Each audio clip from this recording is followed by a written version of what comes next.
Well, Joan's Pointed Plate, Kim at A Girl on Her Phone, and Edie at Edie's Adventures and myself have decided to come up with some different Christmas vlog ideas between now and Christmas. We've already done the Christmas tour. We did that on Saturday. I'll leave a link down below to the videos if you want to go see those, check those out. Today, we've decided to do a salty treat. I was lost. I was completely lost. I didn't know what to pick. So Joan at Joan's Pointed Plate had sent me Pinterest, and so I went down that rabbit hole and I found something. So I am going to attempt to make, first time ever, I've never made it before, so I don't know how well it's going to turn out, but I am going to try to make a salty pretzel, a salty soft pretzel. I don't know. We're going to do this together. We're going to learn how to do this together because I'm not too optimistic about the results, but it can't hurt to try. If you hear some background noises, we do have some people doing some work on our gutters outside, so hopefully it won't be too distracting. But let me turn you around and show you the ingredients you're going to need, and we'll go from there. Fingers crossed that this isn't a total debacle. Okay, you're going to need a bowl to mix it in, obviously. 1.5 cups of warm water, 1 package of either instant yeast or active yeast. It doesn't matter. They said either one. Some all-purpose flour. We're going to have a tablespoon of melted unsalted butter. Some brown sugar. If you don't want to use brown sugar, you can use white granulated sugar instead. A little bit of salt, some baking soda, and some coarse sea salt. And then the obvious utensils that you need is like a 1 cup measuring cup, a 1/3 cup measuring cup for when we cut it into little balls, the pizza cutter or sharp knife to cut it into it, some teaspoons. This is my version of a rolling pin, and 2 cookie sheets. Also, you're going to need a pan of boiling water, but we'll get to that in a minute. If you're going to put the parchment paper, I forgot to put it out, but you should put some spray, cooking spray on it. It works better with a silicone mat, but I don't have a silicone mat. So I'm just going to use the parchment paper and spray some Pam baking spray on it. So let me get set up here and let's get started. Okay, let's do this together. First thing, we've got our 1.5 cups of warm water. We're going to add our yeast to the warm water and just kind of whisk it together and let it set for about 1 minute. Just to get it going. Let me see how 1 minute looks. And then in the bowl, the bigger bowl here. Now, if you have a bigger mixer, like the actual stand mixer, it's going to work a lot better. I don't do that much baking, so I just have I'm going to work with my hands. I've obviously washed my hands already. So once we get this together, we're going to add the salt. We're going to put the water in here into my bigger bowl here. Make sure we have it all. Mix it together. Then what we're going to do is add a teaspoon of salt.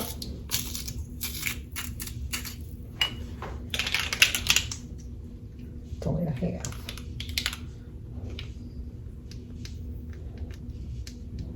This is a half teaspoon, so I'm just putting 2, obviously, to make a full teaspoon. So we're going to mix that together. Then we're going to add a tablespoon of firmly packed brown sugar. Where'd my scissors go?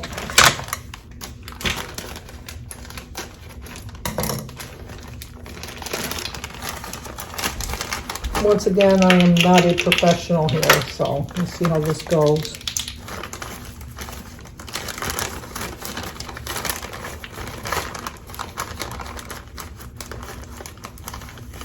So there's that. Have that mixed together. And then we're going to add our melted unsalted butter. You don't want it to be hot. You want to let it cool off just a little bit. And put that together like that. And then once you get that mixed together, 1 cup at a time, we're going to add our flour.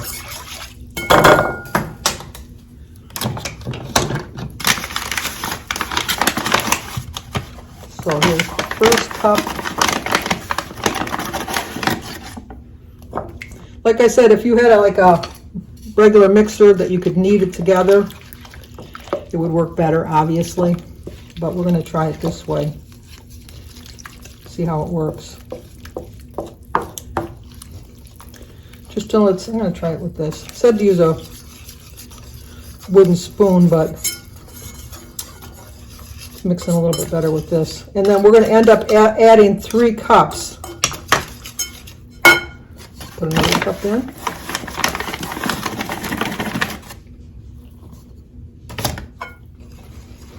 Until it gets a little doughy, obviously. And you can see that it's starting to form a doughy mixture.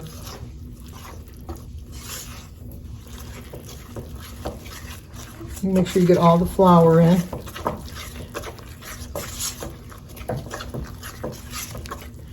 And then the final cup of flour.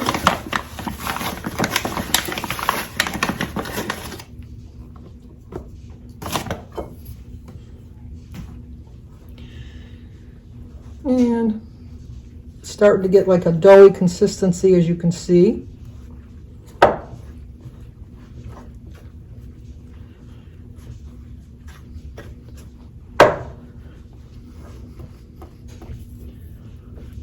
And then we want to keep going till it's not so sticky. So I'm going to add this and I'll be right back. Okay, the reason you don't use this is it sticks. That's why they told you to use a wooden spoon. So I've used a wooden spoon. I've added my flour. If when you push on it and it bounces back, then you know it's ready. So we're going to sprinkle our surface here with some flour. And then we're going to knead this for about 3 to 5 minutes. So it's just a matter of, you know, like turning it over. We all know how to knead. So I will be back. Whoop, I'm not even showing you. Look at that. Gotta fix this, sorry. Come over here a little bit more.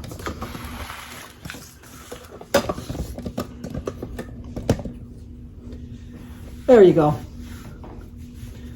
We're gonna knead this for 3 to 5 minutes. So I will be back. Hang in there. Okay, I've kneaded this for about 4 minutes. So what I'm going to do now is I'm going to put it in a bowl.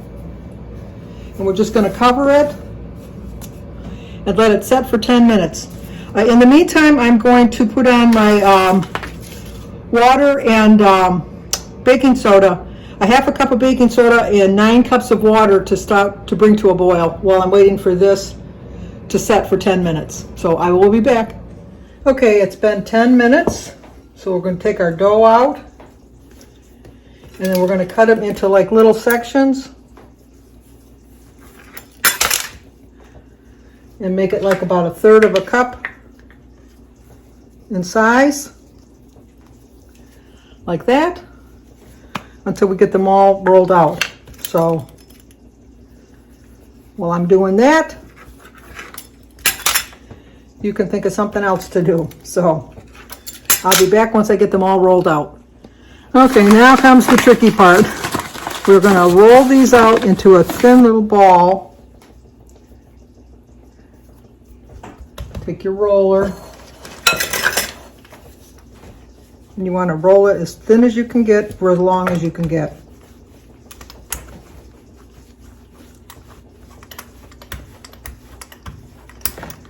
So you want to get it really, work it around.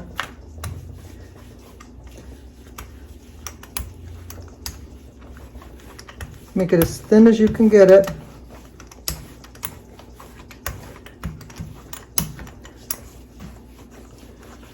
Although I think I'm supposed to do it thinner.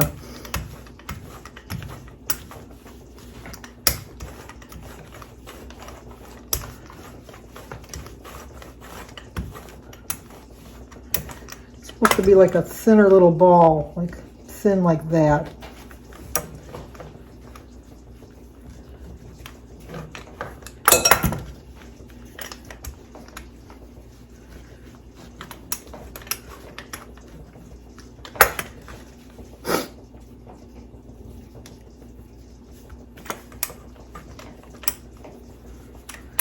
Okay, I told you this wasn't going to be perfection.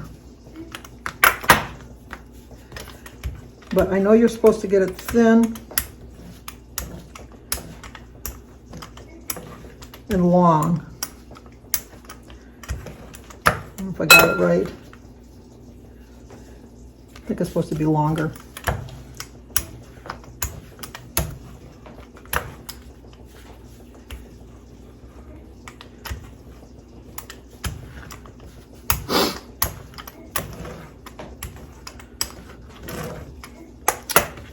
Then you're supposed to take it up and twist it around, over and under,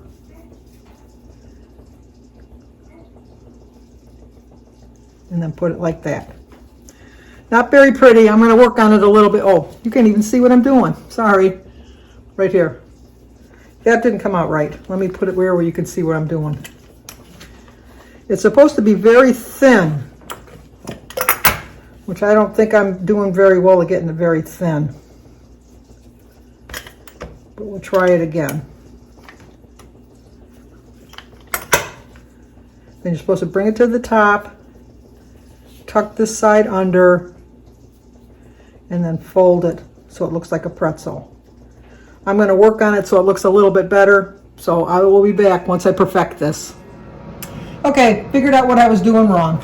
You want to take your dough, and you want to roll it with your hand, not with a rolling pin. And you want to just keep rolling it back and forth and stretching it as you're doing it to get it very thin, thin and long. Might have to get some more flour.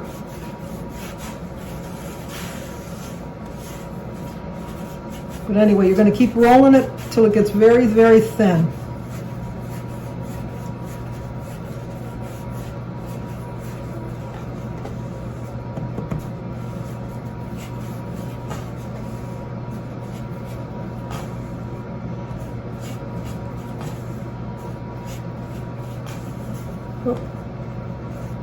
Make sure it doesn't come apart, obviously. Try to keep it all the same consistency. And then once you think you've got it stretched out long, thin enough, you bring it to the top, you tuck it under and over and bring it down around. It's not very pretty, but you get the general idea.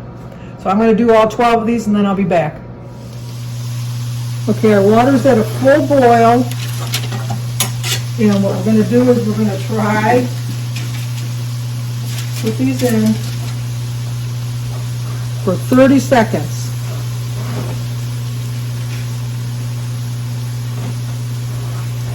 It's better just to do 2 at a time, they said. So let me time off 30 seconds. This one kind of fell apart. I think this one looks pretty good. Now I lost track of my time. If you do it longer than 30 seconds, they say it gets a kind of a metallic tasting. So we'll put that on a baking sheet. This one kind of fell apart. But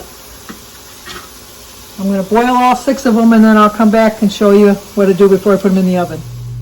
Okay, they're not the prettiest, but you know, what can I say? Then we're just going to put some salt on top of it, some coarse salt. And we're going to cook it in a 400-degree oven for 15 minutes.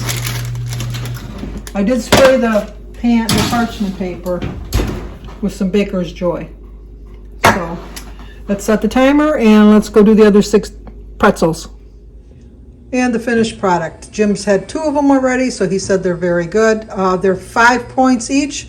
If you use the tostado, the salsa Conqueso rather. It's 2 points for 2 tablespoons, I'm pretty sure. Yes, for 2 tablespoons, it's 2 points, 5 points for the pretzel. So, not too bad for a first-time effort. What do you think, Jim? Very good. Well, for a first-time effort, I'm not too, I don't think it's too shabby. Jim tasted them and he said he liked them, so it passed the Jim test. So check out down below for Joan at Joan's Pointed Plate, Kim at Girl on Her Phone, and Edie over at Edie's Adventures to see what they were cooking. And if not, check out my daily vlog and subscribe, like, comment, and share. Let me know if you're going to try this recipe.